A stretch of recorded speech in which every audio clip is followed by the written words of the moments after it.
Kó máa dàbẹ̀ ni pé àtakò ohun tí bàbá Ọ̀ṣọ́fà gbé kalẹ̀ ni. No. Sódà gbogbo ẹni tó bá ń rí ohun tá à ń ṣe lọ́jọ́ èní, wọ́n á mọ bí Jésù ṣe gbé kalẹ̀. Ó ní àlàyé díẹ̀ kò pọ̀ ń tá a fẹ́ ṣe lọ́wọ́lọ́wọ́. Now, we do remember that Baba Ọ̀ṣọ́fà left the church to go to heavenly realm in September.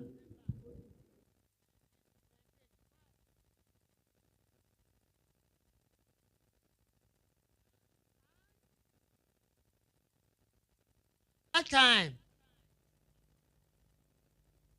it was never a very serious program that parishes should be having children harvesting. We used to have only adult harvest. In fact, I was the one who was used by God to deliver a full lecture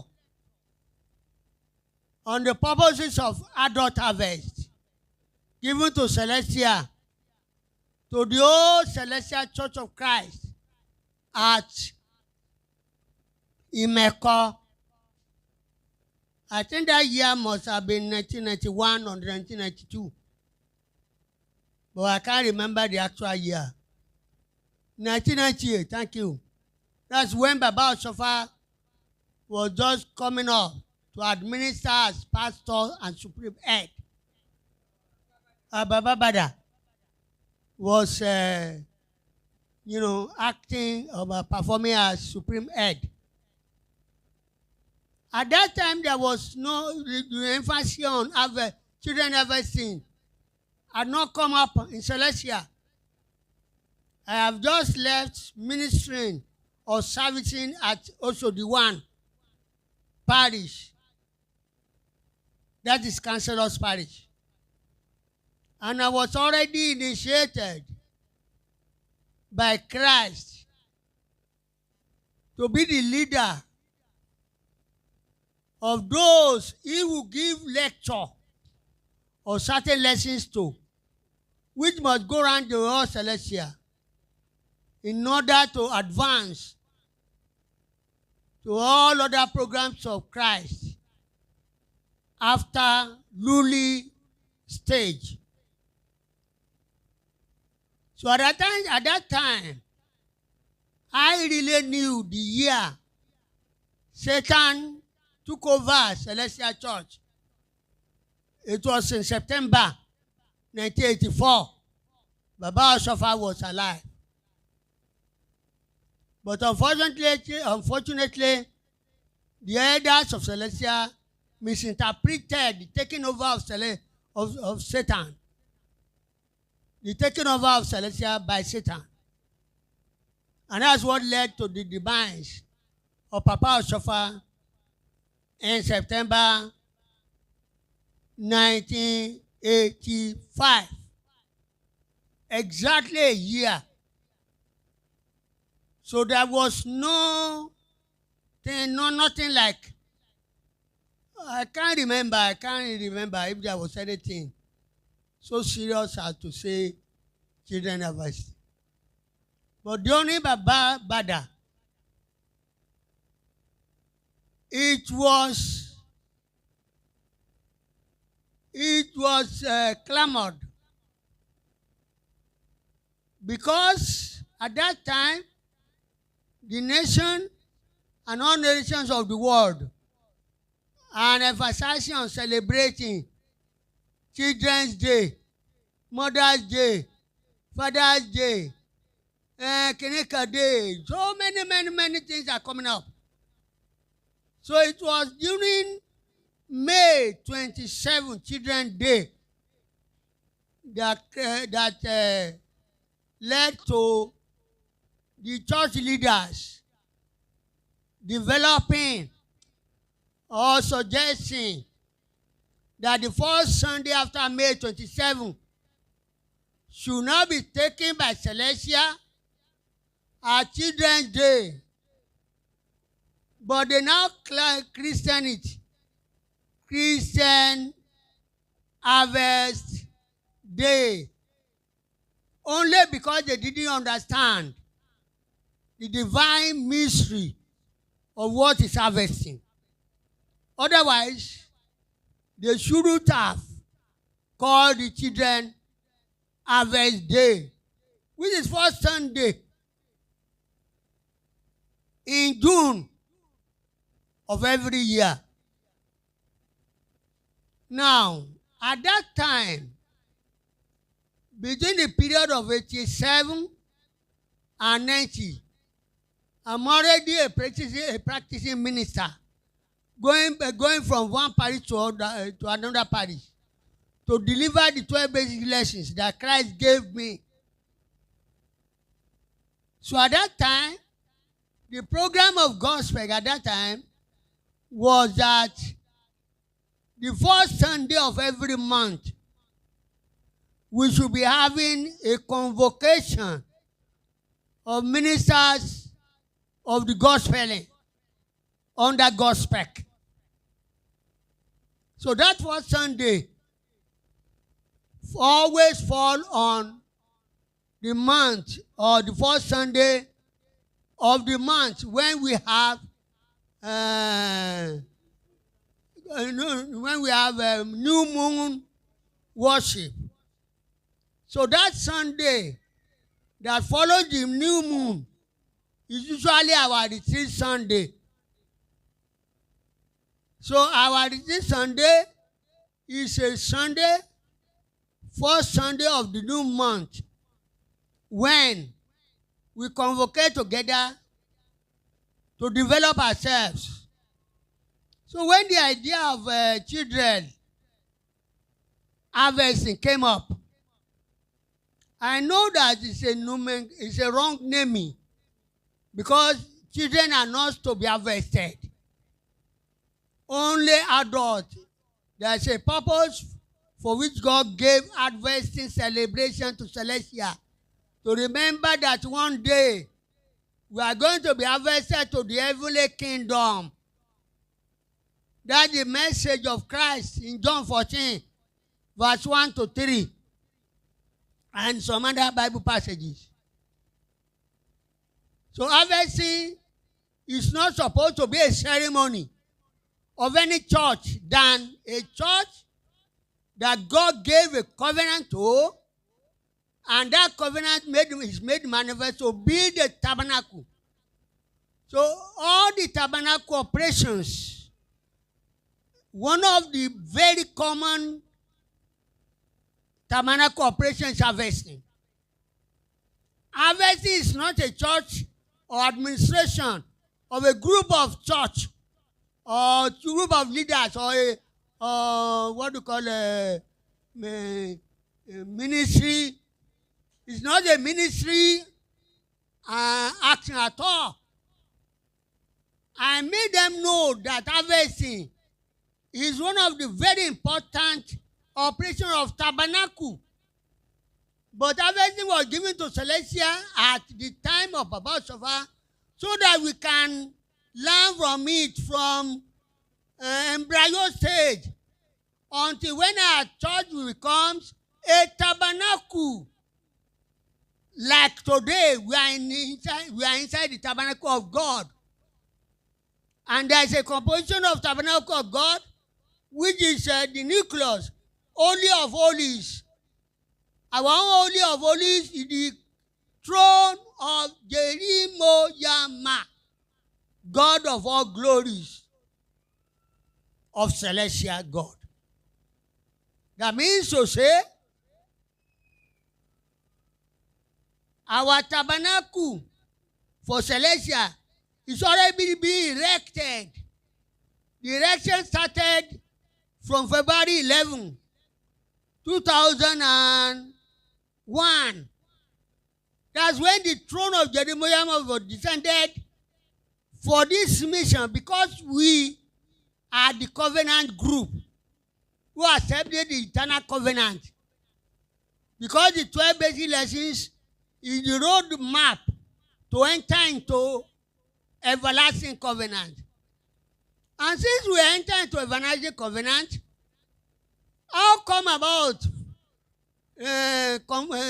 confusion between juvenile harvest and our own retreat today? So I had to meet with Christ. What do we do? Do we cancel our retreat day and follow the one that the General Celestial is taking up, ordained by Baba Bada? And I'm not a registered minister, so I cannot, I don't have power to fight or Baba or suffer or to query. Then Christ told me, this is the beginning of the day. Christ told me, no, we must continue. All we need to do is to shift our own children convocation. Christ mentioned it. Christian convocation. That's the presenting of the children of this group to Christ or to Jerimo Yama in the throne. We should shift it to July. Either second week, second or third week in July. That was different from retreats of every fourth Sunday of every month too. So a retreat was all going on. But he said he wants us to bring children for his covenant blessing. That doesn't mean the children have entered into covenant. But the blessing from God of covenant, so that he can start to bless them gradually from the level of children until they grow adulthood, like we who entered into it through 12 basic lessons. That is why we now have either third or second, I think third week Sunday of every July as the convocation. We call it convocation because they're gathering together for the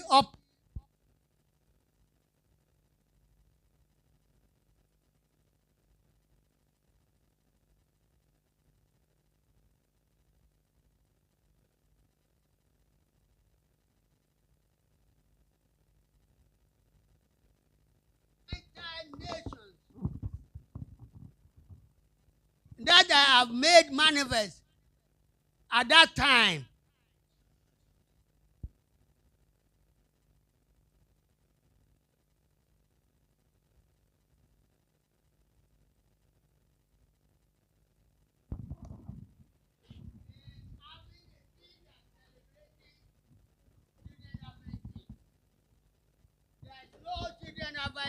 At all, because children cannot be harvested.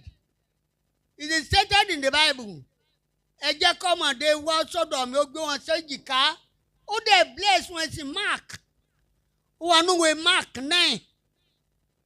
So kò ṣe pé àwọn ọmọdé cannot be set into harvesting torí oúnjẹ, torí owó jìbìtì àti bàtà olè tá à ń ṣe níjọ mímọ́.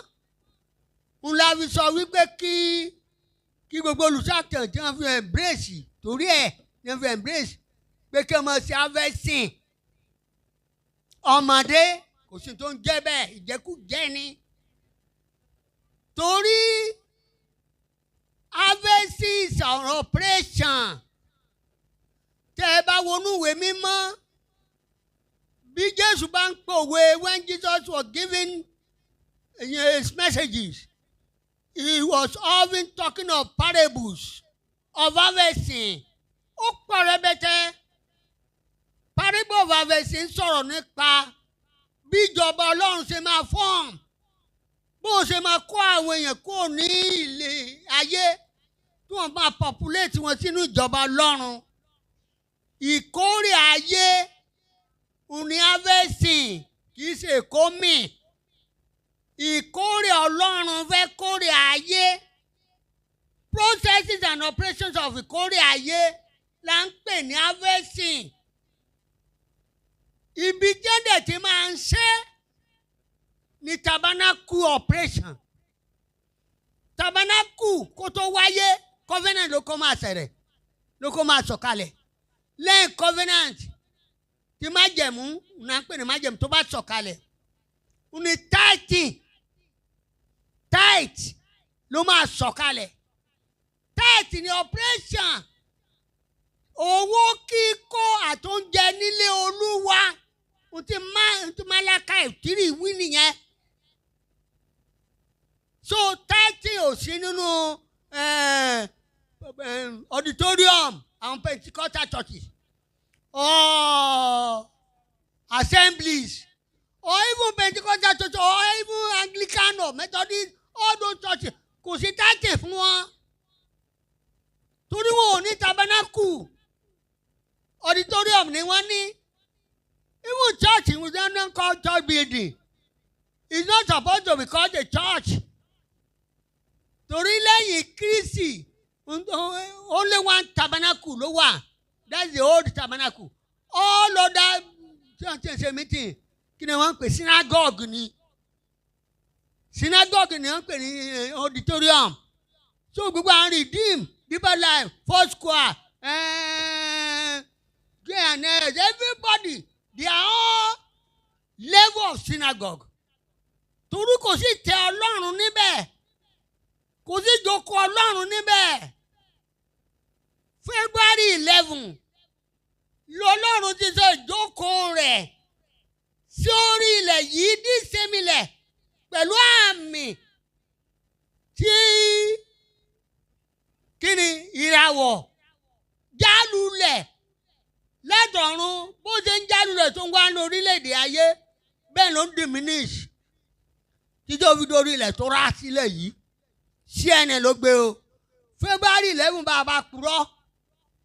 Okay, láti February 11 up to now 24 good years. Òun la ti ń kárì throne Ọlọ́run lórí ilẹ̀ yìí. Kò sí orílẹ̀-èdè kan tàbí ìlú kan. There is no country where this throne is established for the past 24 years. Ìbájẹ́ America, ìbájẹ́ India, ìbájẹ́ China, ìbájẹ́ Europe. Nowhere. Nítorí pé ìlérí Ọlọ́run orí Nàìjíríà ní ìjọ mímọ́ ló wà. That's why tó fi jẹ́ jí Nàìjíríà will be a promised country. Tọ́lọ́run fẹ́ lò tó jẹ́ pé mẹ̀kọ́ láti jẹ́ ìlú bíi Jerusalem ní ìkẹyìn ọjọ́ nígbà oore ọ̀fẹ́. Torí náà ẹ jẹ́ ká mọ̀ lẹ́nìí gbogbo ẹ̀ nítorí pé à ń ṣe lé lọ́dún yìí sìn à ń ṣe this program. Ó dẹ̀ going to the air. Tí o bá going to the air mi ní sọ̀rọ̀. But now it's gone to the air. I want the whole world to hear us. Torí èrò bà wá, ayọ̀ dẹ̀ fò wá. Torí nítorí wá ṣe làwa ń tẹ̀lé. Nítorí òun bá dẹ̀ ṣe bàbá ẹnìkan ò lè parẹ́. Ayé láti tẹríba fún. Bí gbogbo ayé di tẹ́ mọ́ wá. Wọ́n gbọ́kọ̀ tẹríba fún Olúwa. Èyí ọmọ ìjọ mímọ́. Ẹ dìde ẹ̀yin Olúwa. Hallelujah ni orí wa. Hallelujah wà nínú iṣẹ́ wa.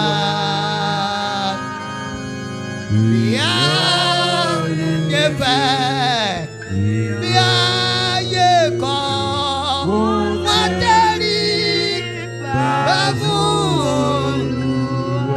By the year 2027 ngbà tí a bá dé tún ti ayé ẹnu òtí ẹ̀ gbogbo wa yóò wà láàyè ẹ̀rà mi tí ó ṣẹlẹ̀ nígbà tí ìjọba mímọ́ bá di 80 years ó ti fẹ́ súnmọ́lé kò ní argument kò ní ìjà kí onífìlọ̀ kó wá ṣe fìlọ̀ onífìlọ̀ secretary